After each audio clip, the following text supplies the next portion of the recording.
Some 911 calls never leave the dispatcher's head. They take thousands of them. Fender benders, alarms that reset themselves, neighbors who can't stand one more loud party. Most of those calls blur together into the same wallpaper of voices and addresses. And then there are the other ones. The calls that come in just after midnight, from dark stretches of road where there are no street lights and no landmarks. The calls where the person on the other end sounds terrified and half lost and maybe not entirely sober, and the line keeps breaking up, and before you can figure out what's really going on, the call is over. In August of 2013, on a rural highway in West Texas, one of those calls came in. The man on the line was named Brandon Lawson. He said he needed the police. And after that night, nobody saw him alive again. This is Fear Files. Tonight, we're going to a two-lane highway outside Bronte, Texas, to follow the trail of a 911 call that turned into a decade-long mystery. It starts like a lot of ordinary fights. On the evening of August 8, 2013, 26-year-old Brandon Lawson came home to the house in San Angelo he shared with his longtime girlfriend, Ledessa, and their kids. Brandon worked in the oil fields. The hours were long. The stress was high. There were past issues with meth, attempts to get clean, and all the strain that comes with trying to hold a young family together when money and trust are both tight. ua_citation:1 Wikipedia https://n.wikipedia.org/wiki/death_of_Brandon_Lawson? _source=chat.com. That night, sometime around 11 p.m., they argued. It was the kind of argument that had roots, about the night before, about whether he'd use drugs again, about staying out too long and coming home wired and defensive. You can imagine how it sounded, two people who know all of each other's weak spots pressing every button at once. Brandon finally stormed out. Around 11:30, he called his father in Crowley, a few hours away, and said he was coming there. A cool-off drive, 3+ hours on the open road to let the anger burn off before anyone said something they couldn't take back. ua_citation:2 Wikipedia https://n.wikipedia.org/wiki/death_of_Brandon_Lawson? _source=chat.com. He left in his silver Ford F-150. He never made it. Sometime around 12:30 a.m., early on August 9, Brandon called his younger brother, Kyle. He told him he'd run out of gas on you. South Highway 277 between San Angelo and Bronte, dark, rural, not much around except fences and scrub. Brandon asked Kyle to bring him a gas can. ua_citation:3 Wikipedia https://n.wikipedia.org/wiki/death_of_Brandon_Lawson? _source=chat.com. Kyle agreed, but the night was already complicated. Brandon had an outstanding warrant. He'd missed a court date on an old charge, and the warrant hung over everything like a shadow. Kyle knew if police got involved, his brother could be arrested. Still, family is family. He grabbed a gas can and headed out. While Kyle was driving, Brandon's behavior got stranger. Between about 12:50 and 1 a.m., Brandon made a series of calls, to Kyle, to Ledessa, to a neighbor. Some of them didn't go through. Cell coverage out there is spotty at the best of times. The people who did speak to him later described him as upset, sounding scared, out of breath. Some wondered if he was high again. Others thought he just sounded panicked and confused. ua_citation:4 Wikipedia https://n.wikipedia.org/wiki/death_of_Brandon_Lawson? _source=chat.com. Then, at 12:50 a.m., he did something that changed everything. He dialed 911. If you've ever heard the audio, you know it's not a clean call. The line crackles with wind and road noise.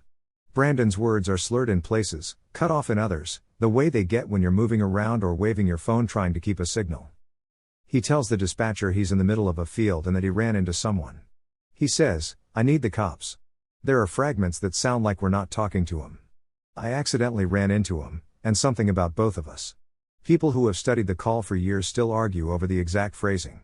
ua_citation:5 Wikipedia https://n.wikipedia.org/wiki/death_of_Brandon_Lawson? _source=chat.com. What's clear is this: Brandon believed there was some kind of danger. And then the call cuts off.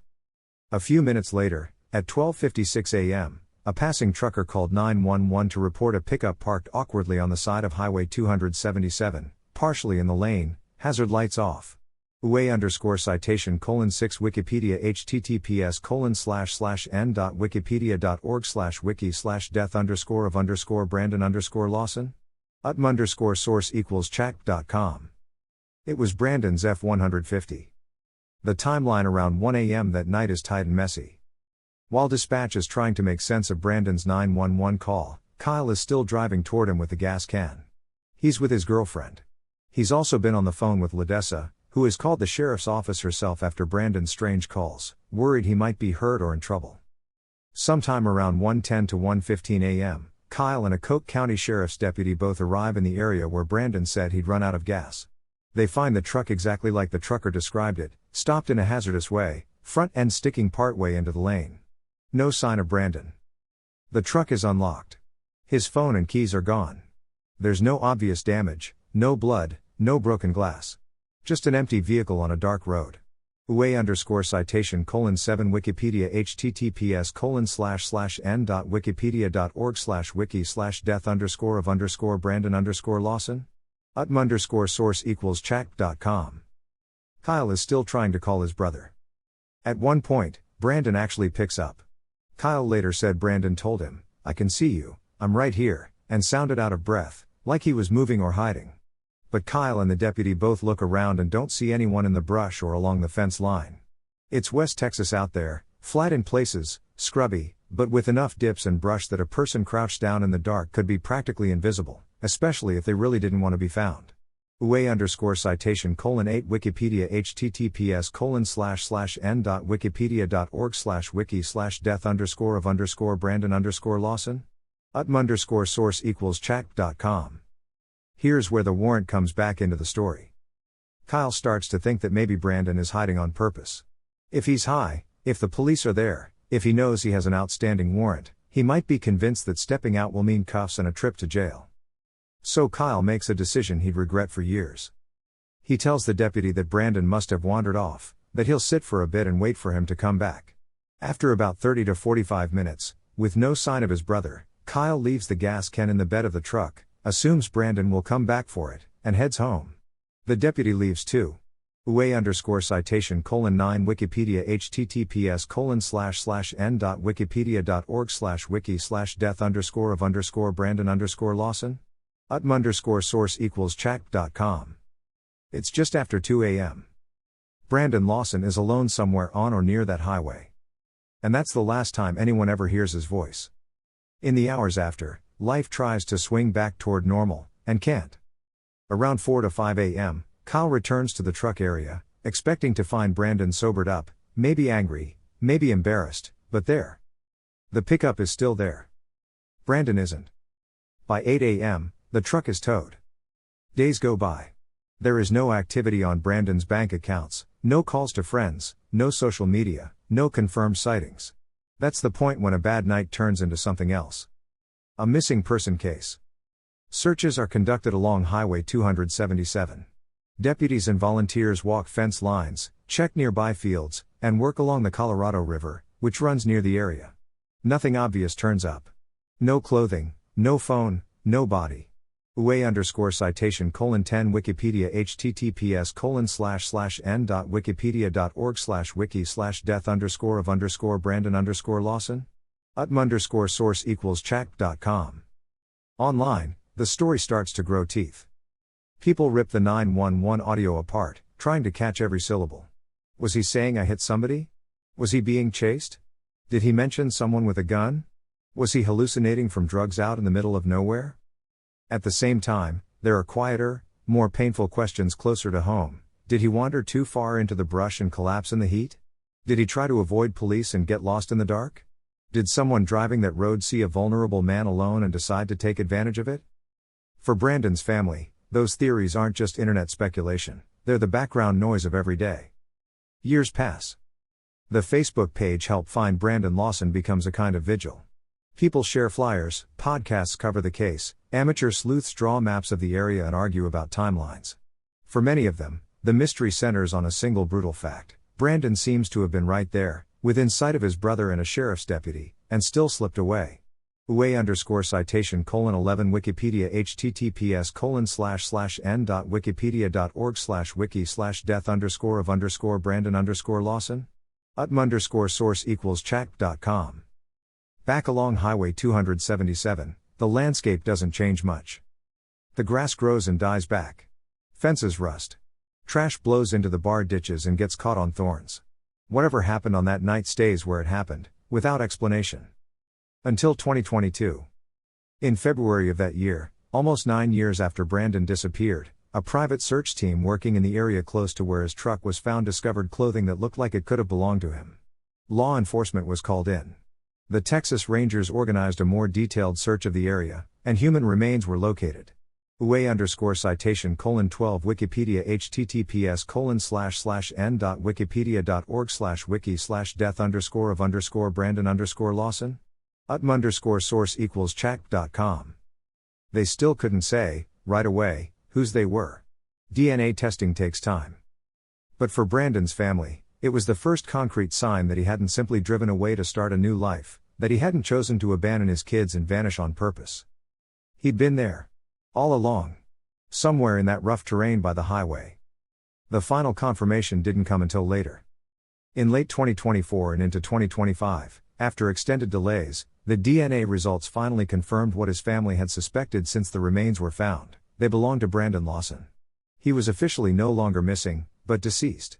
UA_citation:13 Wikipedia https://n.wikipedia.org/wiki/death_of_Brandon_Lawson source equals chat.com. The exact cause of death is still not publicly clear. Maybe he panicked, ran from the road into the brush, and collapsed from a combination of drugs, dehydration, and exhaustion. Maybe he tripped in the dark, hit his head, and never woke up. Maybe there are details that only the people who were there that night will ever truly understand.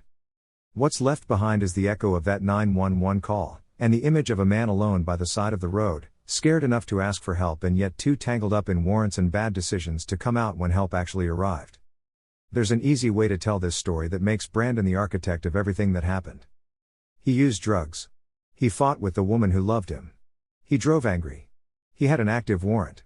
He may have been paranoid and hiding in the brush while his brother and a deputy literally shined headlights over the spot where he was crouched. If you stop there, it becomes a simple cautionary tale: don't do drugs, don't run from the police, and don't walk off into the dark. But real people are never that simple.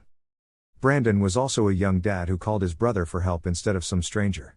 A man who, even in whatever state he was in that night, still had the presence of mind to call 911 and say, "I need the cops." A person whose life was more than the worst 30 minutes of it. For his kids, he isn't a mystery podcast topic or a weird audio clip. He's the father whose voice they'll only ever hear through grainy recordings and second-hand stories. So what do we do with this kind of story? If you strip away the online theories and the argument over what exactly he said in that call, you're left with something quieter and more uncomfortable. How fragile the line is between "I'm just cooling off and I never made it home." A fight in the kitchen, a slammed door, a late-night drive on a near-empty highway. One wrong turn into the dark. If you ever find yourself broken down on a road like Highway 277, no streetlights, no houses in sight, just the wind and the insects and the sound of your own breathing, remember this. Stay near your vehicle if you can. Make the call early, before you're panicking. And if you're the one driving out with the gas can, take a little extra time to really look along the fence lines and in the ditches, even if you're annoyed, even if you're sure they just walked off. Because for the Lawson family, that night will always be the one where someone was right there and still lost. Brandon Lawson left his house after an argument and called 911 from a lonely stretch of Texas highway. He thought help was coming. It did. But by the time anyone really knew what he was running from, the night had already taken him.